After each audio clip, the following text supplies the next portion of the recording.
will lose if the firm keeps producing the output Q4 when the price drops to T4. And we said we need to figure out the average fixed cost to find the fixed cost. To figure out the average fixed cost, we need the average variable cost and the short-run average cost. And now we have the short-run average cost. So let's add the average variable cost to the graph so that we can figure out the fixed cost.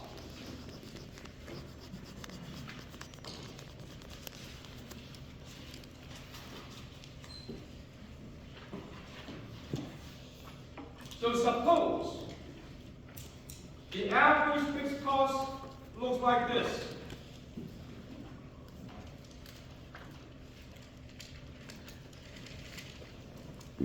And therefore, this would be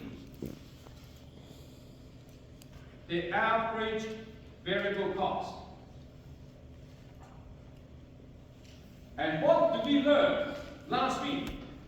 Is that the vertical distance between the short-run average cost and the average variable cost, these represent the average fixed cost.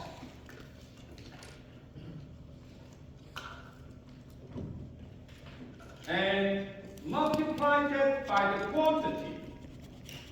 So now we have figured out the fixed cost is this much, the blue rectangle. This is the loss if shut down. The entire fixed cost. And from this example, it is not difficult to see if the firm continues to produce the output Q4, the loss is only the red shaded area, which is smaller than the blue rectangle, which is the fixed cost. And therefore, the firm should not shut down because the loss is smaller. Why the loss is smaller? So from this graph, what we see is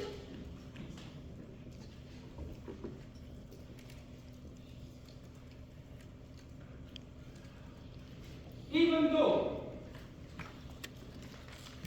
the price is less than the short-run average cost, if we multiply the quantity Q4 to both sides, total revenue less than the short-run total cost. Therefore, the profit is negative. Even though the firm is losing money.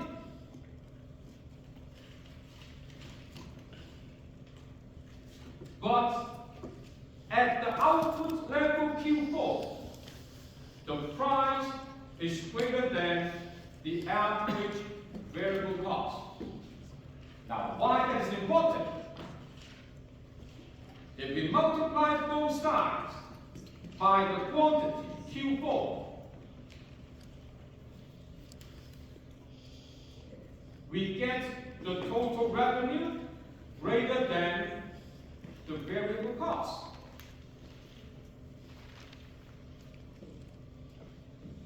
In other words, total revenue minus variable cost greater than 0. So, the total revenue after paying the workers wage times labor input, which is the variable cost, there is something left to help pay for part of the fixed cost. And this is the reason why the loss is less than the fixed cost because the total revenue is greater than the variable cost. The revenue is not only able to pay the workers, but there is something left to help pay for the part of the fixed cost, which will cut the loss to be less than the fixed cost. So in the graph, this is what we refer to. This paying area is part of the fixed cost that is being covered.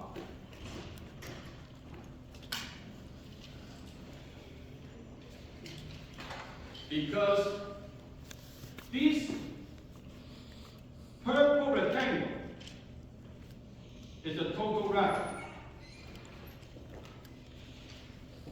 The green rectangle down here, average variable cost times the quantity. This is the variable cost. And therefore, total revenue minus variable cost, this pink shaded area is some of the money left that can be used to pay part of the fixed cost. And this is why the loss is less than the fixed cost. All right? So now, get a clean graph. What we have done so far, short-run marginal cost, average variable cost, short-run average cost. When the price is high, P1 will produce Q1.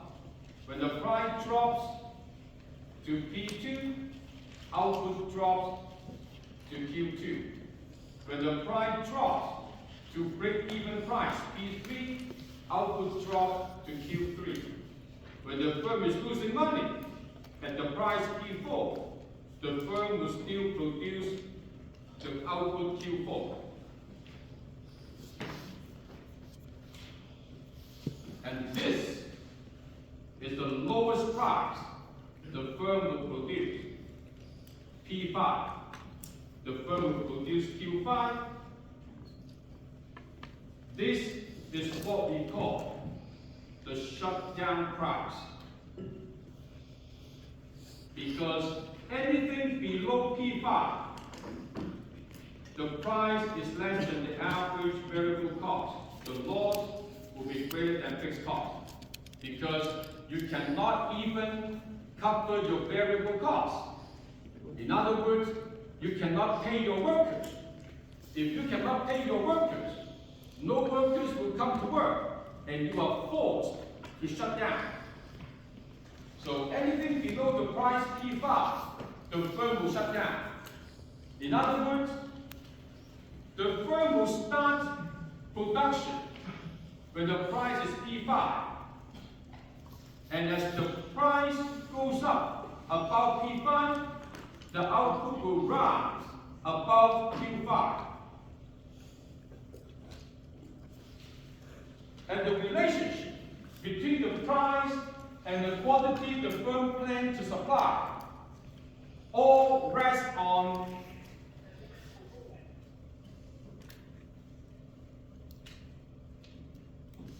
this portion of the short-run marginal cost. And this portion of the short-run marginal cost is actually the short-run supply curve of the firm. Because in the short run, the firm will start to supply at this price with this quantity. As the price goes up, the firm will respond with a larger quantity. So this portion of the short-run marginal cost is actually representing the firm's short-run supply.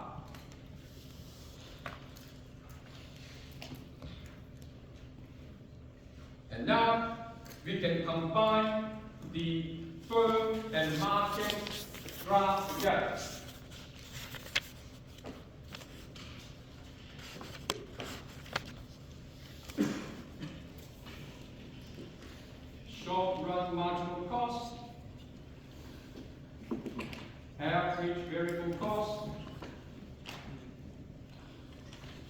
run average cost. The left-hand side is the firm graph. The right-hand side is the market graph, because we're using capital Q, not lowercase q. So as we said earlier, when the price is P5, the firm will start production, the quantity Q5. And therefore, if the price is P5, and assume there are n identical firms,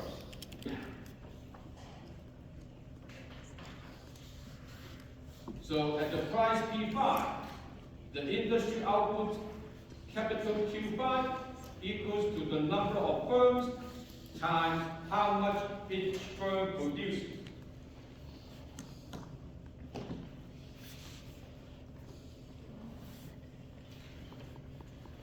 And when the price goes up to P3, the output each firm produces is lowercase q3.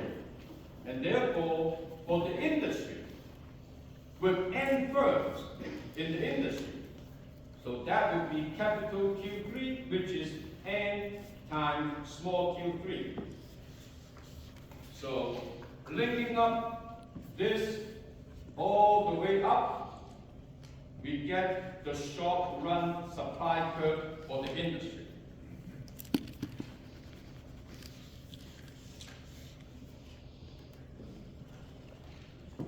If you remember, when we talked about the consumer surplus chapter, we said that the supply is related to the marginal cost. This is where the statement comes from. The supply curve is actually coming from the short-run marginal cost curve for the firm in the industry.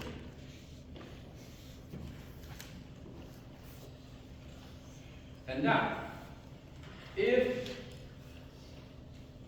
this is the demand curve, therefore, the equilibrium price determined in the market is here. And this will be the equilibrium quantity, which is n firms each producing this quantity, small qe. Because each firm takes this market equilibrium price as given and set that price equals to short-run marginal cost. And each firm would produce this output, small qe. And in this example, this will be the profit. So if the demand curve is in that position, this is a profitable industry because every firm is making a positive economic profit. All right? So now we get the short-run market outcome. Next, we are going to connect the short run and long run.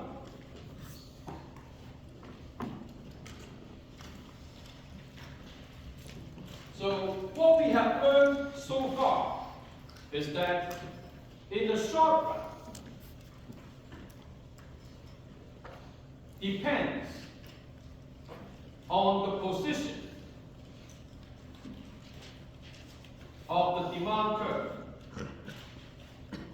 The profit can be anything. The profit can be positive, zero, or negative. Depends on where the demand curve is. If the demand curve is high, it will be profitable. If the demand curve is low, the price is low, then it will be losing money.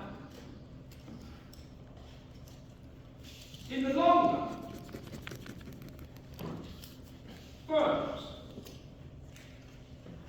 cannot survive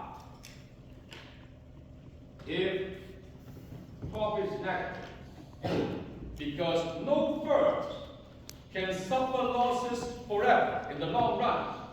So if you know you're going to lose money in the long run, why would you still want to stay in the industry and keep losing money?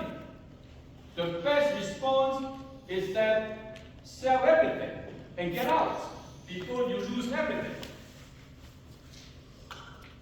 And therefore, this can't be the long-run equilibrium, because the number of firms drops as firms exit. When they are losing money in the long run, they will leave. The opposite is true. If profit is positive, it can't be the long-run equilibrium, because the number of firms keep on going up when firms enter. When firms see this industry as profitable, they all want to jump on the bandwagon to make profit. And therefore, the number of firms will keep on rising, and you will not be settled. And therefore, it cannot be an equilibrium. In other words, only when profit equal to zero, number of firms stabilize, then you will get the long-run equilibrium. So in other words, zero profit is how we define equilibrium in this industry, because of free entry and exit. So whenever firms are making zero profit, we know the industry must be in its long-run equilibrium position. Now, knowing this, we can figure out how to trace the long-run supply. Why do we need to do that? Because we know the short-run equilibrium is where short-run supply equals demand. And therefore, the long-run equilibrium must also be where the long-run supply equals demand.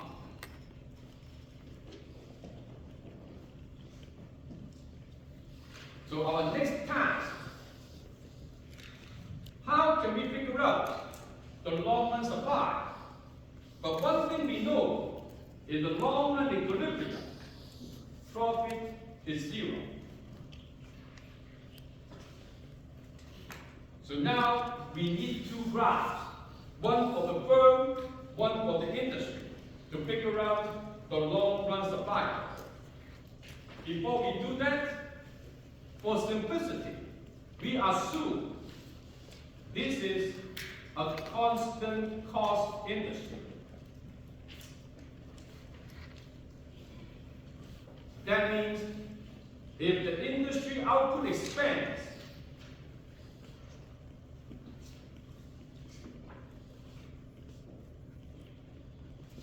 increase the inputs used, no increase in input prices. And therefore, all cost curves remain unchanged. So this will make our graph much cleaner by assuming the constant cost industry.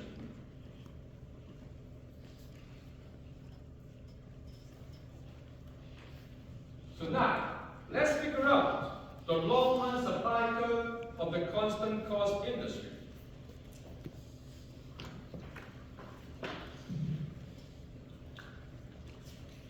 So first, the industry graph. Short-run supply equals to demand. At point 1, the price 1, Q there are N1 firms, each firm producing the quantity small q1.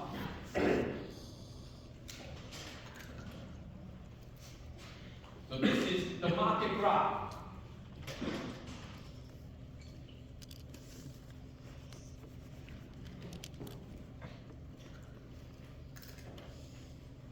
All right. Next, the firm's graph.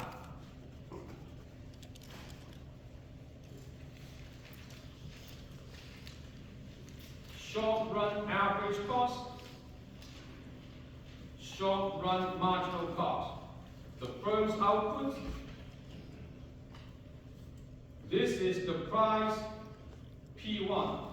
This is point 1, correspond to the market graph. And the firm is producing small q1. So there are N1 number of firms in the industry. Every firm will have the same condition.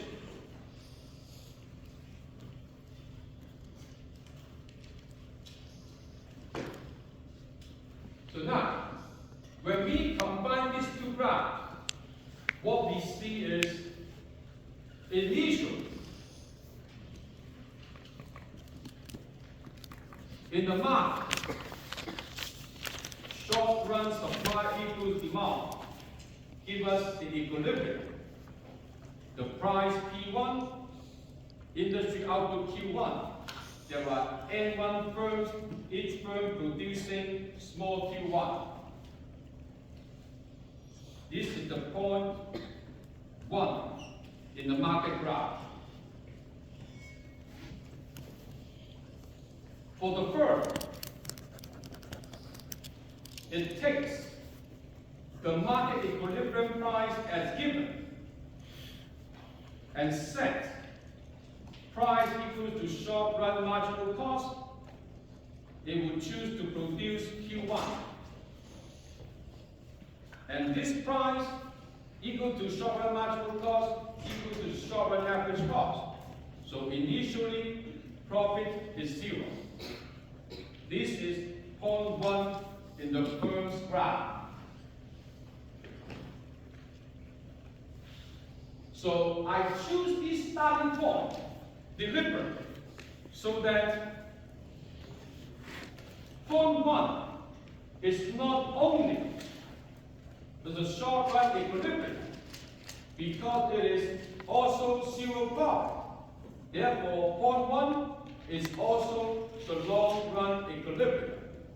In other words, point 1 is also on the long-run supply curve. So this is how we start, by cheating. That is, by figuring out one point on the long-run supply curve to start. So all we need to do is to find another point so that we can figure out what the long-run supply curve looks like for a constant cost industry. So to do this, we need to do one thing, that is shift the demand curve. If the demand increases, it shifts to the right. Then, this is point 1 prime, and this is P1 prime. And this is capital 1 prime for this industry output, which is equals to N1 times small q1 prime.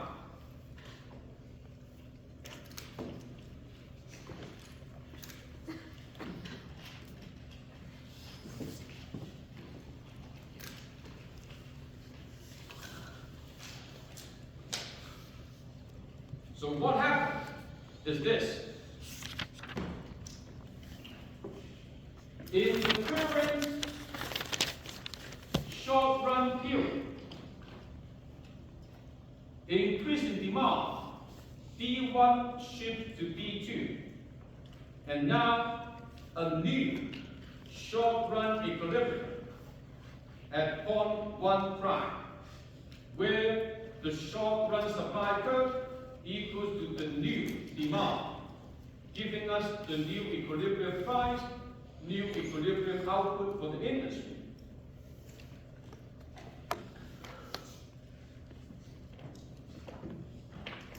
Same number of firms, which means each firm is now producing small q1 prime.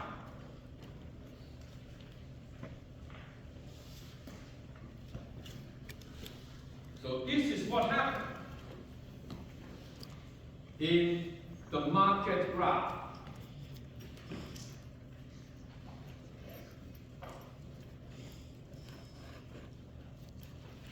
So what happened next?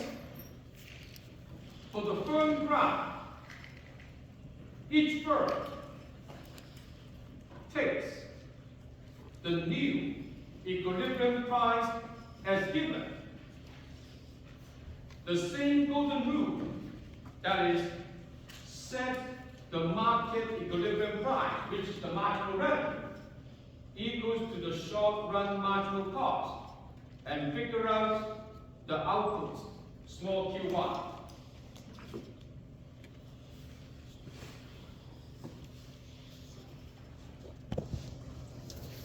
So this is what happened in the graph. When the price in the market goes up to P1 prime, this corresponds to 1 prime in the market graph. The price goes up, each firm would choose to produce a larger quantity, small q1 prime. And now, because of the increase in price, profit is not zero anymore. This pink rectangle will be the profit. So profit is now positive.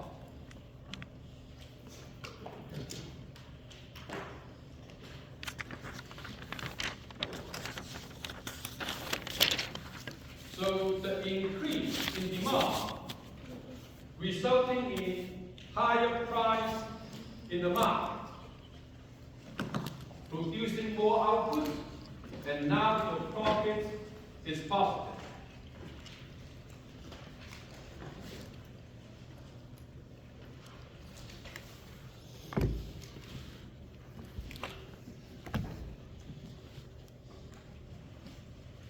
So, this current short-run period ends, but profit positive attracts new firms to enter in the next short-run period.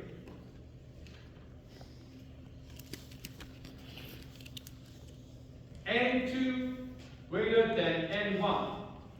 In other words, this shifts short-run supply to the right, to SRS2.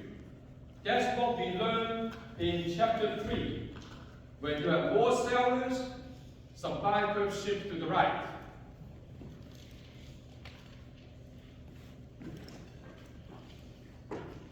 So, in the next short-run period, this is what happens in the market.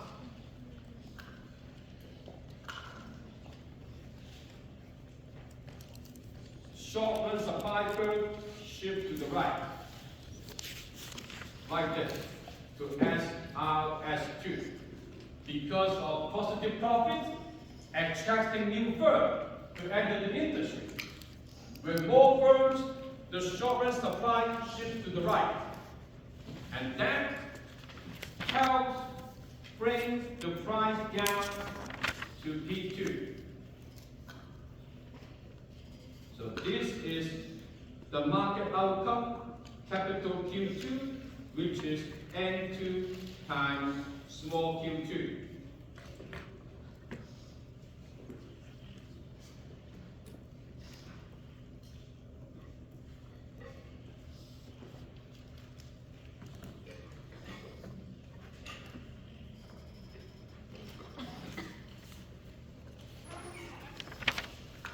So now, in the margins,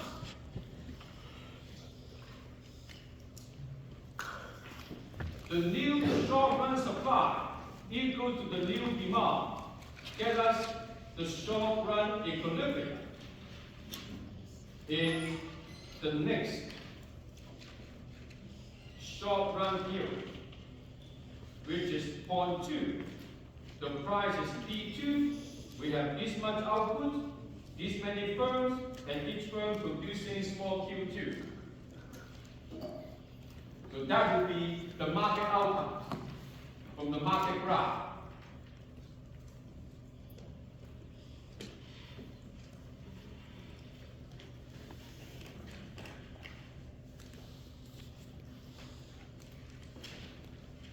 So now, for the firm graph, the firm takes the new market equilibrium price P2 as given, is a price taken. Therefore, price equal to marginal revenue equal to short-run marginal cost, the firm will choose to produce small Q2.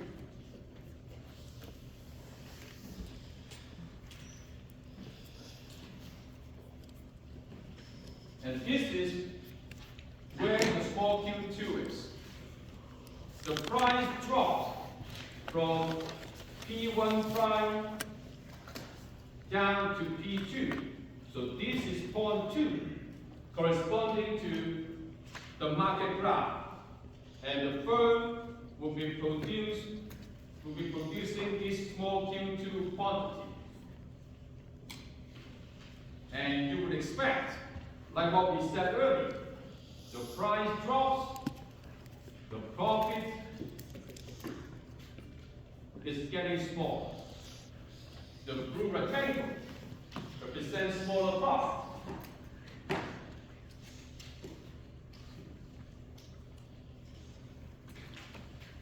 So the firm choosing to produce small Q2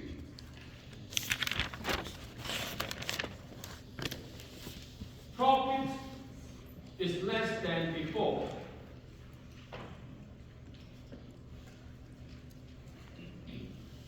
But this profit is still positive.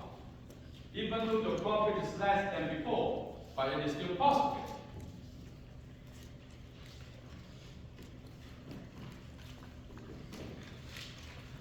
And now, as long as profit is positive, it keeps attracting new firms to enter in each subsequent short-run period. In other words, the short-run supply curve keeps shifting right as the number of firms keeps increasing. Positive profits keeps attracting new firms. As new firms enter in each subsequent period, the short-run supply will keep shifting to the right. And what will it do? It will keep pressure for the price to come down. And each firm will be producing a smaller output. But we have more firms. Therefore, industry output will still rise. At the same time, profit continues to drop. So period after period, whenever we have positive profit, this will keep happening again, over and over again. So, when will it stop?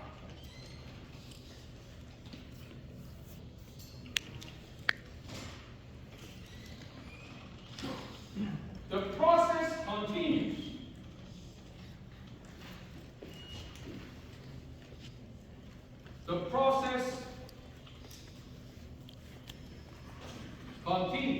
until the price drops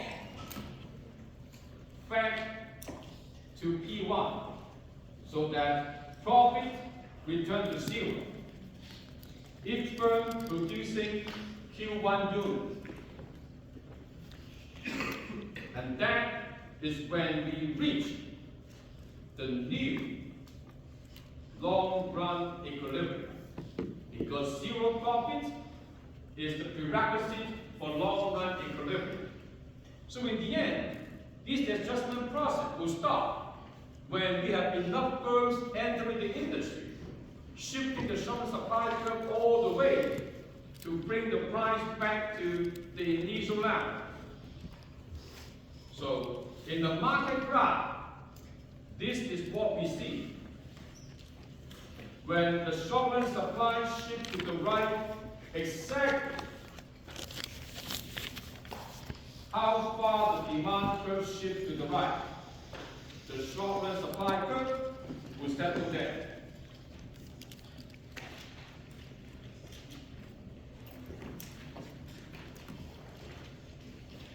And this will be the point stop. And this output is Q star equals to N star times Q1. Each firm producing the same small Q1 output. But now we have more firms.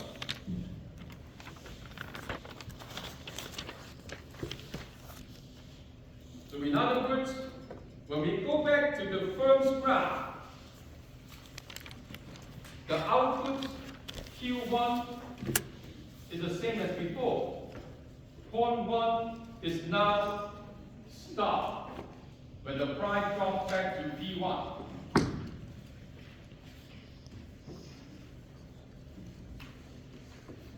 Alright? So now, what we see is that first, in the beginning, initially, point 1 is a long-run equilibrium. Therefore, we must be on the long-run supply curve. And now, point star is also a long-run equilibrium. Therefore, it must also be on the long-run supply. In other words, the long-run supply curve for the constant cost industry is in fact a horizontal line.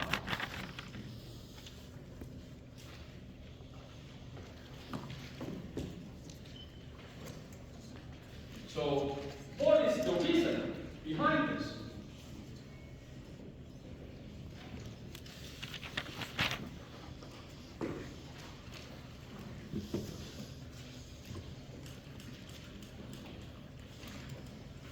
For the constant cost industry,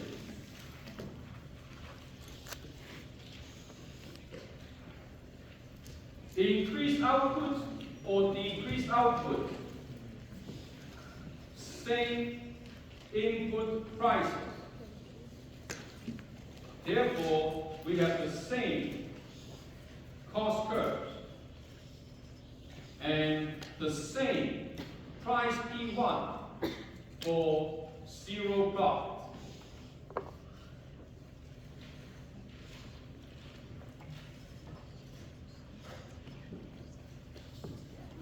That's why the long-run supply is horizontal.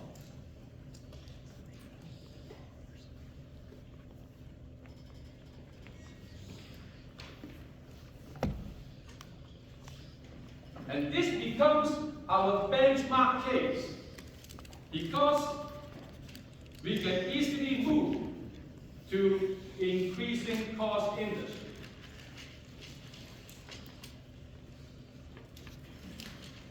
The long-run supply curve is upward sloping because as the industry expands output, increase the inputs used, driving up input prices. cost curves shift up. And therefore, to keep zero profit, the price must rise. So this is why the increasing cost industry, the long-run supply curve must be upward sloping, because when we expand the industry, producing more output, we need to use more input. Using more input will drive up the input prices. When input prices going up, all the cost curve shifts up, and you must get higher price for the output to cover the increasing cost to keep zero profit. And that's why this is upward sloping. Now this is the typical real world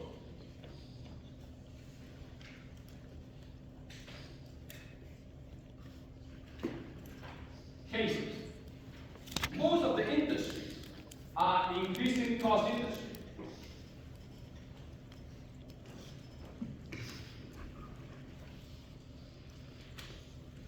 And last, decreasing cost industry.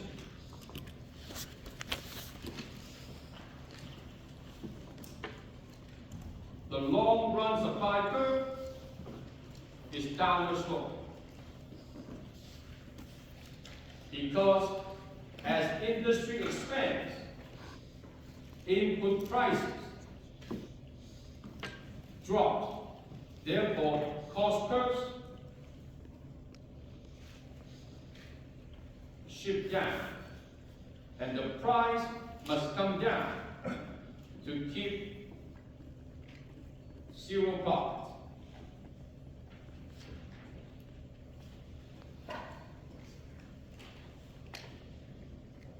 In other words, if demand shifts to the right,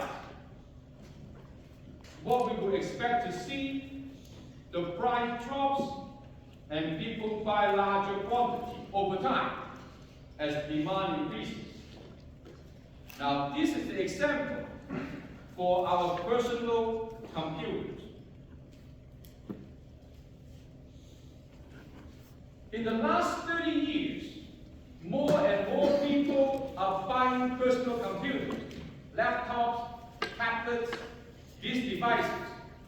But the price keeps falling because the input prices drop as we produce more of the components, like the hard drive, the monitor, the keyboard. The supplier's cost comes down, and therefore, to put these computers together, the cost comes down, and they can afford to charge a lower price to keep zero profit. And now, back to our firm graph. Short-run average cost, short-run marginal cost.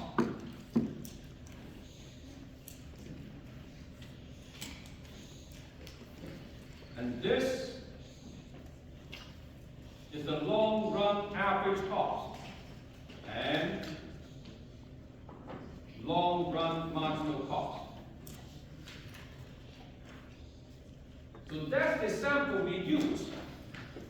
We simply add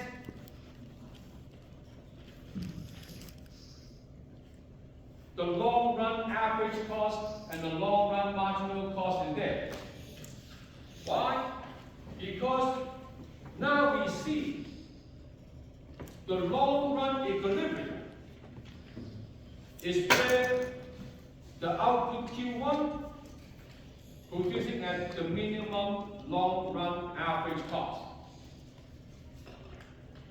which is equals to the price.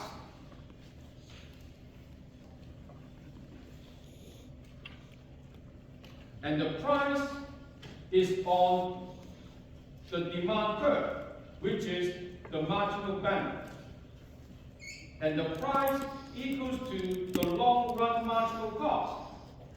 Marginal cost equals to marginal benefit. This is not new to us. where marginal cost equals to marginal benefit, we get the maximum total surplus, what we call allocative efficiency.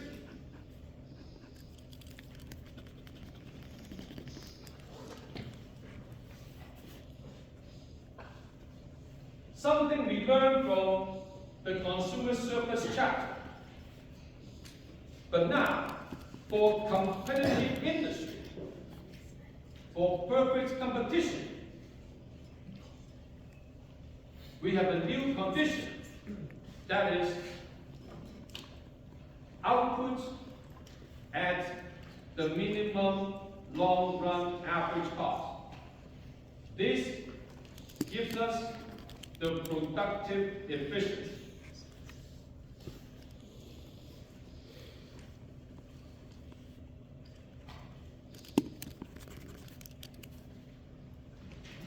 And the price equals to minimum long-run average cost equals to marginal cost is what we call triple equality.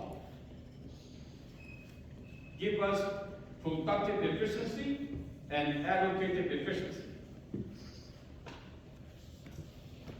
So that's why we need to study perfect competition first, because it gives us the benchmark for efficiency, productive efficiency and allocative efficiency. You will not see any other market structure that will give you both efficiency in the long-run equilibrium, as we will find out in the next 2 weeks. That's all here today.